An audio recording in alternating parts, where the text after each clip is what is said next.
Who doesn't mind an amazingly tasty dessert? And we all need an excuse just to eat them.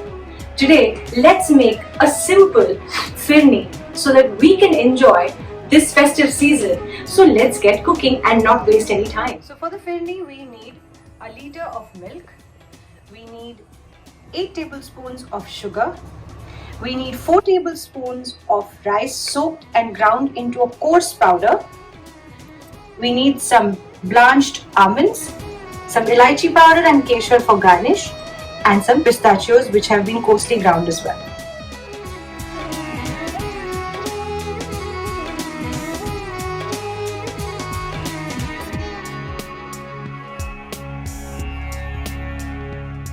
So let's get to making the PHIRNI. And I have started with boiling the milk first. So you have to boil the milk for about 5 to 10 minutes. Keep stirring the milk in intervals and keep the flame on medium low. And also remember to scrape the sides of the pan so that there is no residue left on the sides and it doesn't burn. And what is there on the sides is the cream that gets a little solid, so keep scraping it and make sure you're stirring it continuously. And after about 10 minutes, I'm going to add the ground rice to the milk slowly. I'm not going to add it together, but slowly. So spoon by spoon, I'm going to start with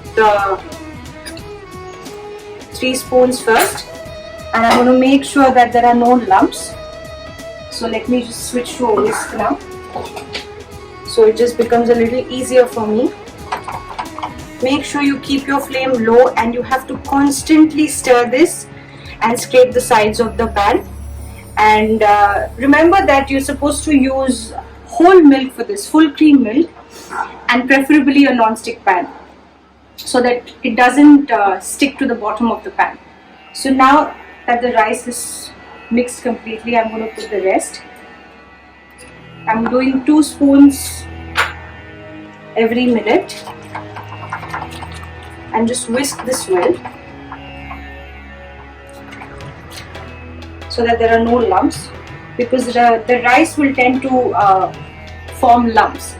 So this rice I have soaked for about 2 hours. I've taken basmati rice and I have drained the rice on a cloth and I have ground it into a coarse powder in the mixie. And now let's wait for it to completely boil. And at this point, you don't want to stop stirring. You have to constantly stir the PHIRNI.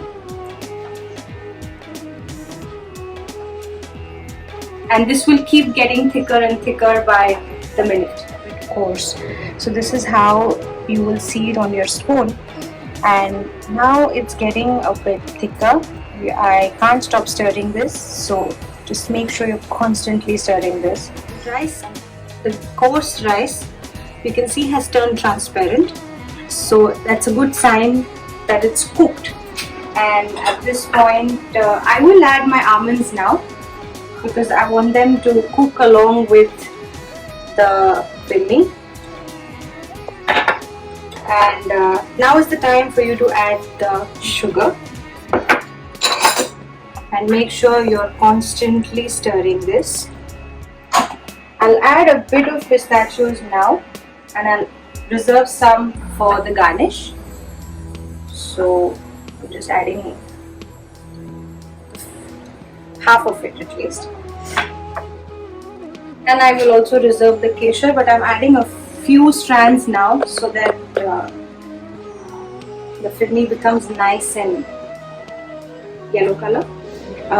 This is generally had cold, so once I set it in the refrigerator, it's going to become nice and pudding like.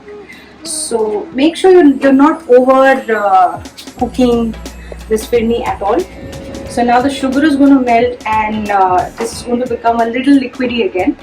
So just cook it for another 5 to 6 minutes after you add the sugar, and then it's good to switch off the flame. So now is the time to add the elaichi powder. This is about a teaspoon, and just give it a good shake. So at this point, your firni is completely at a neutral stage.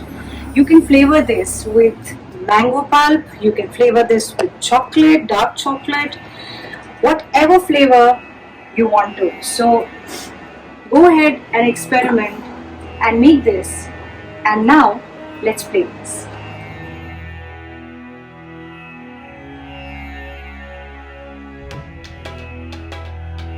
And we have finished this yummy firni in a jiffy.